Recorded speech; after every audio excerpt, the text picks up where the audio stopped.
The meeting. Damon Wells never expected to be noticed. He spent his days in the lower maintenance tunnels of Space Station Helix, fixing broken systems that kept thousands of beings alive. Most aliens ignored humans. They saw them as weak, soft, useful only for simple labor. Damon accepted this. He did his work, kept his head down, and dreamed of nothing more than finishing each shift safely. The station hummed with constant activity. Traders from 50 worlds exchanged goods. Diplomats argued over territory. Soldiers prepared for wars that might never come. Damon stayed below, where the noise was just machinery and dripping coolant. He liked it that way. Simple. Predictable. Safe. Then the alarm started screaming. Damon looked up from his repair panel. Red lights flooded the corridor. Heavy boots pounded above him. Voices shouted in languages he did not understand. Something was wrong. Very wrong. He grabbed his tool bag and moved toward the access ladder, curiosity pulling him forward despite his better judgment. When he reached the main cargo bay, chaos surrounded him. Security forces in black armor ran past. Merchants screamed and hid behind crates.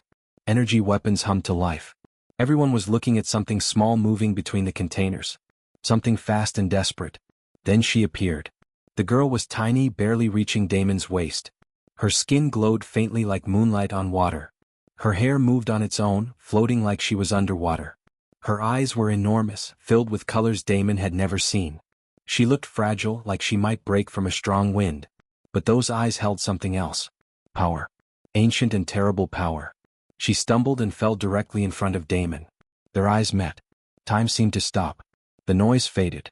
The fear in her face struck something deep in his chest. She was terrified. Hunted. Alone.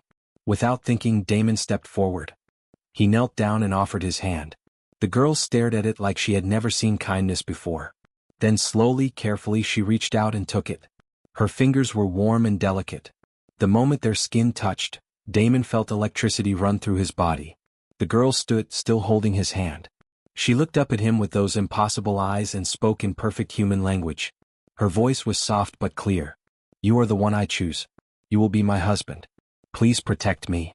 The entire cargo bay fell silent. The reaction. Damon froze. His mind could not process the words. Husband? He had never seen this girl before. He did not even know her name. Yet she held his hand like he was her entire world. Laughter erupted around them. Harsh mocking laughter. Aliens pointed and jeered. A human? Married to a child-sized alien? The idea was absurd. Ridiculous. Impossible. But the security forces were not laughing. Their faces showed something different. Fear. One guard stepped forward, his weapon raised. His voice was cold and official.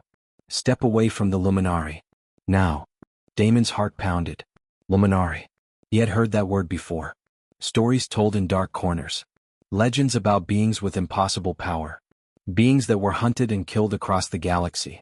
The girl moved behind Damon, pressing herself against his back. Her voice trembled but held firm.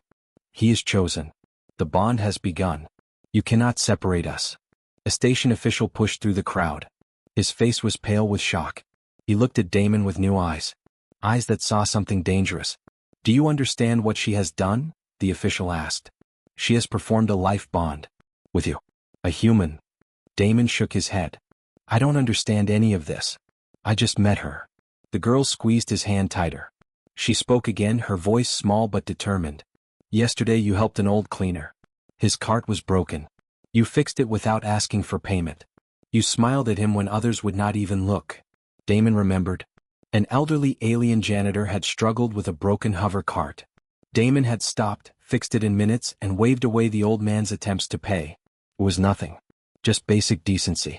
"That is why," the girl continued, "you protect the weak. You give without taking. That is our law. That is how we choose." More officials arrived. They surrounded Damon and the girl. Weapons pointed at them from every direction. The lead official spoke with barely controlled anger. "That child is the last of her bloodline. Dozens of factions hunt her. If you accept this bond, you become a target. They will kill you to get to her." Damon looked down at the girl. She gazed up at him with hope and terror mixed together. She was so small. So vulnerable. He thought about all the times he had been pushed aside, ignored, treated as worthless. He thought about why he came to space in the first place. To matter. To make a difference. He closed his hand around hers. "I accept. The bond. The moment Damon spoke those words, light exploded from the girl's body. It wrapped around both of them like living silk. Damon felt heat rush through his veins. His wrist burned with sudden pain. When the light faded, a symbol glowed on his skin. Complex patterns that seemed to move and breathe. The girl smiled for the first time. It was beautiful and heartbreaking. Around them, every scanner and detector went wild. Machines screamed warnings. Energy levels spiked beyond normal readings. The officials stepped back in shock. "The bond is complete," someone whispered. "It cannot be undone." The lead official's face twisted with frustration and something else. Respect, perhaps. Or pity. "You have no idea what you have done," he said quietly. "But it is done. May whatever gods you believe in help you both." Far above the station, in the darkness of space, ships changed course. Hunters who had searched for years suddenly had a target. A human who dared to bond with the most valuable prize in the galaxy. But inside that cargo bay, Damon only saw one thing. The small girl holding his hand, looking at him like he was a hero. And for the first time in his life, Damon Wells felt like maybe he could be. The girl finally told him her name. "I am Siveth," she said. "And you are Damon Wells. I have watched you for 3 months. I have seen your heart. That is why you are worthy." Damon swallowed hard. 3 months? She had been studying him all that time? "What happens now?" he asked. Siveth's smile faded. Her eyes grew serious. "Now they come for us. And we must survive." The alarms began screaming again. This time they did not stop. The truth revealed. The station guards forced Damon and Siveth into a sealed conference room. Heavy doors locked behind them. Through the transparent walls, Damon saw dozens of armed soldiers taking positions. Their weapons were aimed inward. He was not a guest. He was a prisoner. Siveth sat in a chair far too large for her small body. Her legs dangled above the floor. Despite the danger surrounding them, she looked calm. Almost peaceful. Damon sat beside her, his wrist still burning where the bond mark glowed faintly. A tall woman entered the room. Her skin was deep purple, her eyes sharp and calculating. She wore the uniform of a station commander. Behind her came a scientist with too many arms and a diplomat whose species Damon did not recognize. "My name is Commander Bexley," the woman said. Her voice was ice. "You have created a situation that threatens this entire station. I need to understand what we are dealing with." Siveth looked at Damon first as if asking permission. He nodded slowly. Whatever was happening, he needed to know the truth. "My people were called the Luminari," Siveth began. "We existed long before most current civilizations. We had a gift. We could connect to the life force itself. We could heal dying worlds, calm violent storms, even stop wars by making people feel each other's pain." The scientist leaned forward eagerly. "The legends are true then. Your kind could manipulate reality itself." "Not manipulate," Siveth corrected gently. "We could see the connections between all living things. We could strengthen those connections. Make them visible. Help species understand each other." Commander Bexley crossed her arms. "Then why did your people vanish? With such power, you should have been unstoppable." Siveth's face grew sad. Damon felt an echo of that sadness through the bond, a deep ache in his chest. "Because power frightens those who lack it," Siveth said. "Empires feared we would unite their enemies. Warlords feared we would weaken their soldiers. Corporations feared we would make their products worthless. So they hunted us." She raised her small hand. Light formed above her palm, creating images in the air. Damon saw beautiful cities burning. He saw Luminari children being captured and caged. He saw experiments, torture, families torn apart. "They learned our weakness," Siveth continued. "Luminari are powerful, but we cannot fight.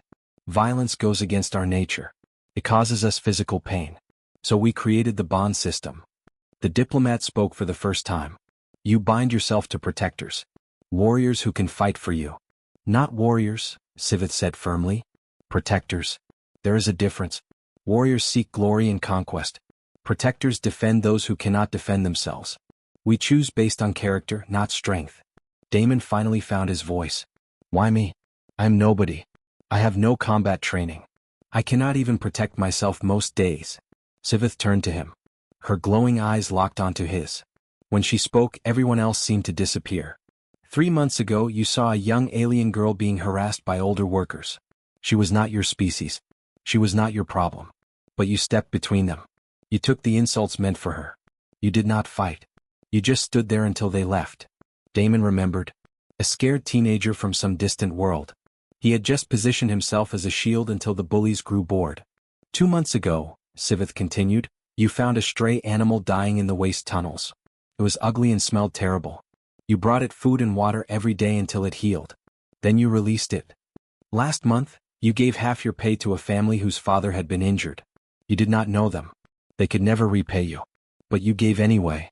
Siveth's voice grew stronger. You protect without asking for reward. You give without expecting return. You see suffering and you act even when it costs you everything. That is why I chose you, Damon Wells. Not because you are strong. Because you are good. The room fell silent. Commander Bexley looked at Damon with new eyes. The scientist seemed stunned. Even the diplomat appeared moved. That is beautiful and meaningless, Bexley finally said.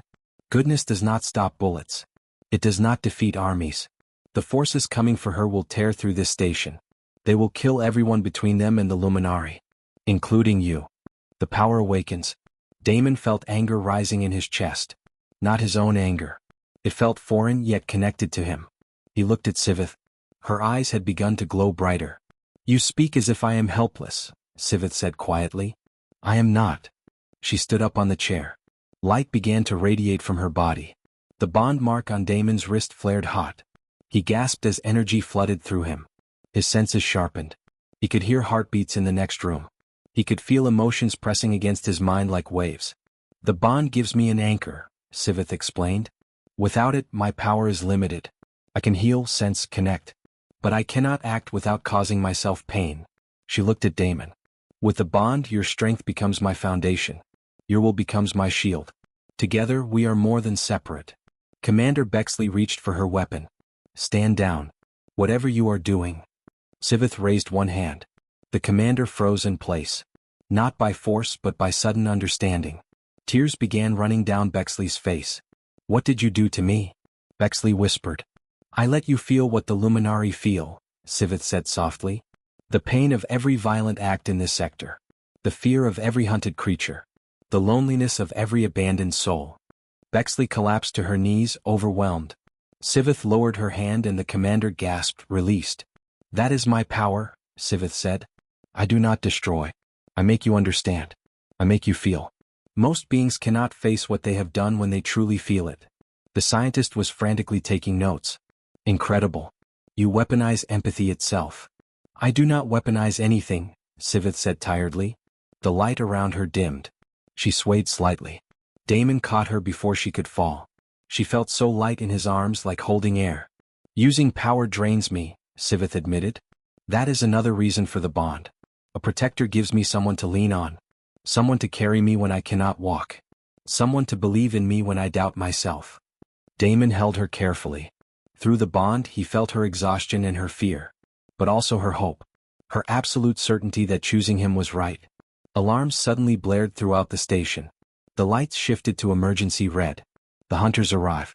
Commander Bexley struggled to her feet. She looked shaken but determined. She touched her communication device. Report, she commanded. A panicked voice responded. Multiple ships dropping out of hyperspace. Military-grade vessels. They are broadcasting a demand. Surrender the Luminari or they will open fire on the station. Bexley looked at Damon and Siveth. You have approximately 10 minutes before they start killing civilians to make their point. Damon felt ice in his stomach. Thousands of innocent beings lived on this station. Families. Children. Workers just trying to survive like him. If I surrender, Siveth said quietly, they will stop. For now, Bexley admitted. Until they decide the station knows too much. Then they will destroy it anyway. Damon made a decision. Is there a way off the station? A ship fast enough to outrun them? The scientist spoke up. There is a prototype courier ship in Bay 7. Experimental engine. Never been properly tested. It might explode. It might work. Get us to it, Damon said. Bexley stared at him. You want to run? With half the galaxy hunting you? You will be killed within days. Maybe, Damon agreed. But not here. Not with innocent people paying for my choice. He looked down at Siveth. She gazed up at him with absolute trust. Can you buy us time? Damon asked the commander. Bexley hesitated. Then she nodded slowly. Against my better judgment, yes. Something about you two makes me want to believe the impossible. She touched her communication device again. All units, prepare for evacuation protocol. We are getting civilians to shelters. And someone get that couple to Bay 7. Now. Guards rushed forward. They surrounded Damon and Siveth, but this time as protectors instead of captors. They moved quickly through the corridors as explosions began rocking the station. The hunters were not patient. Siveth held tight to Damon's hand. I am sorry, she whispered. I have brought you only danger. Damon squeezed her hand back. You brought me purpose. That is worth any danger. They reached Bay 7 just as a massive explosion tore through the station's outer hull. The prototype ship sat on the launch platform. It was small, barely large enough for 2 people. Sleek in silver, covered in warning labels. Good luck, the scientist said, shoving data chips into Damon's hands. Coordinates for safe worlds. Places where the law might protect you. Might. Damon and Siveth climbed into the ship. The cockpit sealed around them. Damon had never piloted anything in his life, but the controls seemed intuitive. Or perhaps the bond was helping him understand. Launch when ready, Bexley's voice came through the communication system. And Damon Wells, try not to die. The galaxy needs more people like you. Damon engaged the engines.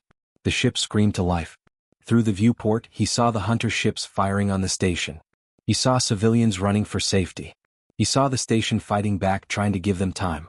Hold on, Damon said to Siveth. She smiled at him. I already am. He pushed the throttle forward. The ship launched like a bullet, tearing through space faster than anything should move. Behind them, the station exploded into defensive fire. Ahead of them, the stars stretched into lines. And beside him, Siveth glowed softly in the darkness, her hand still holding his. Where are we going? She asked. Damon looked at the data chips. Dozens of worlds. Hundreds of possibilities. All of them dangerous.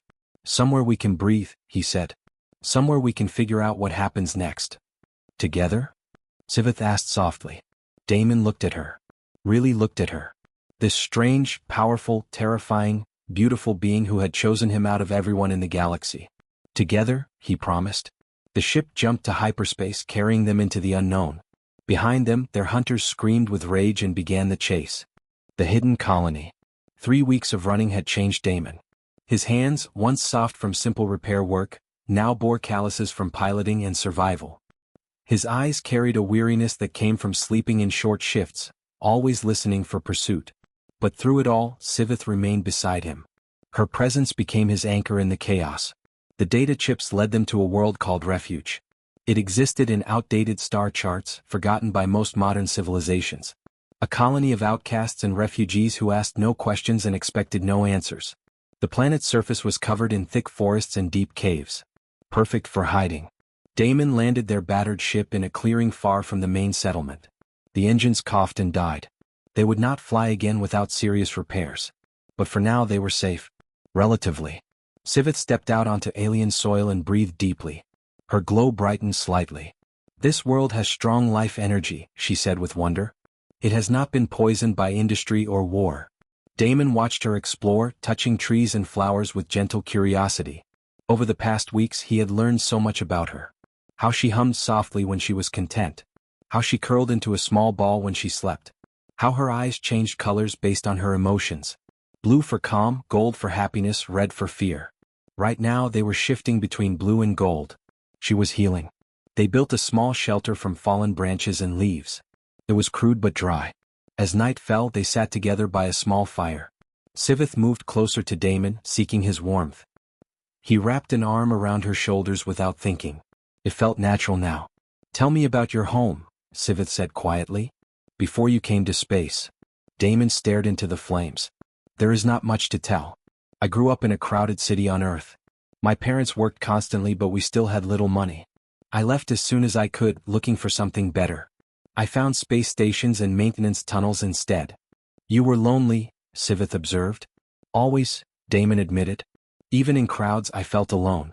Like I did not fit anywhere. Siveth looked up at him. Her eyes were gold now, warm and bright. You fit with me. Damon's heart skipped.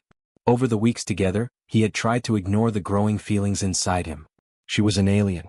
She was bonded to him by ancient magic, not by choice. She deserved someone better, someone stronger. But when she looked at him like that, all his doubts faded. Siveth, he began carefully, the bond forced you to choose someone. If you could break it, would you? Would you choose freedom instead of me? Siveth sat up straighter. Her expression became serious. The bond did not force me to choose you, Damon. It allowed me to choose you. There is a difference. She took his hand and placed it over her heart. Through the bond, Damon felt her heartbeat. Steady and strong. I could have chosen anyone, Siveth said. A warrior with 1,000 kills. A diplomat with powerful connections. A wealthy merchant who could hide me in luxury. But I watched you. I saw your soul. And I knew that you were the one I wanted. Wanted? Damon repeated. His voice sounded strange to his own ears. Siveth's eyes shifted to a deep purple he had never seen before. Luminari bonds can become more than protection. When both beings truly connect, the bond evolves. It becomes something deeper. Something humans would call love. Damon's breath caught. And you want that? With me? Siveth moved closer. Her small body pressed against his. I have wanted it since the moment our hands first touched. I felt your goodness, your strength, your loneliness that matched my own. I have been waiting for you to feel the same. Damon realized he was shaking. I do feel the same. I have been terrified to admit it. You deserve so much more than a failed engineer running for his life. Siveth reached up and touched his face gently. You saved me. You sacrificed everything for me. You hold me when I am afraid and you believe in me when I doubt myself. How could I want anyone else? Their faces were close now. Damon could see every color swirling in her eyes. Could feel her breath on his skin. May I kiss you? He whispered. Siveth smiled. It was the most beautiful thing Damon had ever seen. I have been hoping you would ask. Their lips met. The bond exploded with sensation. Damon felt not just his own emotions but hers as well. Joy, desire, relief, hope, love. All of it flooding through both of them simultaneously. When they finally pulled apart, both were glowing faintly. The bond mark on Damon's wrist burned bright with new patterns. The bond has evolved, Siveth whispered in awe. We are fully connected now. Partners in every way. She curled against him and Damon held her close. They stayed like that through the night, wrapped in each other in the warmth of the fire. For the first time since the chase began, Damon felt truly at peace. The final hunt. But peace never lasts for the hunted. They had been on refuge for 6 days when the ships appeared. Black and silent, descending through the clouds like predators. Damon grabbed Siveth and ran deeper into the forest, but there was nowhere to hide. The hunters had found them. Soldiers emerged from the ships. 20 of them heavily armed and armored. They moved with military precision, surrounding Damon and Siveth in a clearing. At their center walked a figure in ornate battle armor. His species was unknown to Damon, but his intentions were clear. The human and the Luminari, the leader said. His voice was distorted through his helmet. You have led us on quite a chase. But it ends now. Damon stepped in front of Siveth. You will have to kill me first. The leader laughed. That can be arranged. He raised his weapon. Time seemed to slow. Damon saw the energy building in the barrel. He knew he could not dodge. Could not fight. Could not win. But he would not move aside. If he died, at least Siveth would know he kept his promise until the end. Then Siveth stepped around him.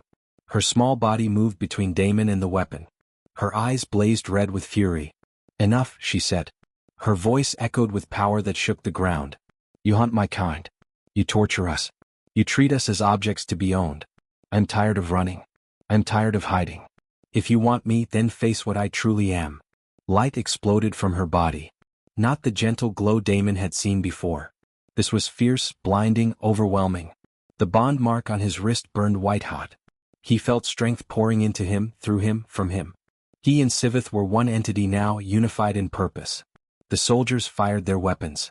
The energy bolts stopped in midair, frozen by invisible force. Siveth raised her hands. The ground itself responded. Trees bent and wrapped around soldiers, holding them gently but firmly. Weapons flew from hands and buried themselves in the earth. The leader tried to run. Roots erupted from the soil and caught his legs. You feel no empathy, Siveth said, walking toward him. You have killed so many that you forgot what suffering means. Let me remind you. She touched his helmet. It crumbled away. The leader's face was exposed. He looked terrified. Feel them, Siveth commanded. Feel every Luminari child you captured. Every family you destroyed. Every life you ended for profit. The leader screamed. Tears poured down his face. He collapsed, sobbing uncontrollably. Around the clearing, every soldier who had participated in hunting the Luminari fell to their knees. They wept for crimes they had committed without thought. Siveth released her power. The light dimmed. She swayed exhausted. Damon caught her immediately, holding her close. "I did not kill them," Siveth whispered. "But they will never hunt again. They will carry the weight of what they have done forever." Damon looked at the broken soldiers. They were no longer dangerous. They were barely functional, crushed under the empathy that Siveth had forced them to feel. "You are terrifying," Damon said softly. Siveth looked up at him, worried. "Does that frighten you? Does it make you want to leave?" Damon kissed her forehead gently. "It makes me love you more. You could have killed them easily. But you gave them something worse. Understanding. That takes more strength than any weapon. A new beginning." Word of what happened spread quickly through the underground networks. The story changed with each telling. A human and a Luminari defeating an elite hunting squad without killing anyone. It became legend. More importantly, it became a message. The Luminari were not helpless. They were not prizes to be taken. And humans were not weak. They were capable of incredible things when they chose to protect rather than conquer. Other Luminari began emerging from hiding. Damon and Siveth became symbols of hope. Proof that the bond could work. That different species could stand together against darkness. They built a real home on refuge. A small house in the forest where Siveth tended a garden of alien plants that glowed at night. Where Damon repaired machines for the colony and taught others his skills. Where they lived as partners, lovers, and proof that love could cross any boundary. On quiet evenings they would sit together and watch the stars. Siveth would rest her head on Damon's shoulder, and he would hold her close. "Do you regret it?" Siveth asked one night. "Accepting the bond? Your life would have been simpler without me." Damon thought about the man he had been. Lonely. Unimportant. Going through the motions of existence without purpose. "My life would have been emptier," he said. "You gave me a reason to be brave. A reason to believe I mattered." Siveth smiled. Her eyes shifted through colors like a rainbow. "You always mattered. I just helped you see it." They kissed under the alien stars, the bond mark glowing softly on Damon's wrist. Two souls from different worlds, united by choice and strengthened by love. The galaxy had feared the alien girl. But in choosing a human to love, she had shown everyone something more powerful than fear. She had shown them hope. And in a universe filled with darkness, hope was the most dangerous weapon of all.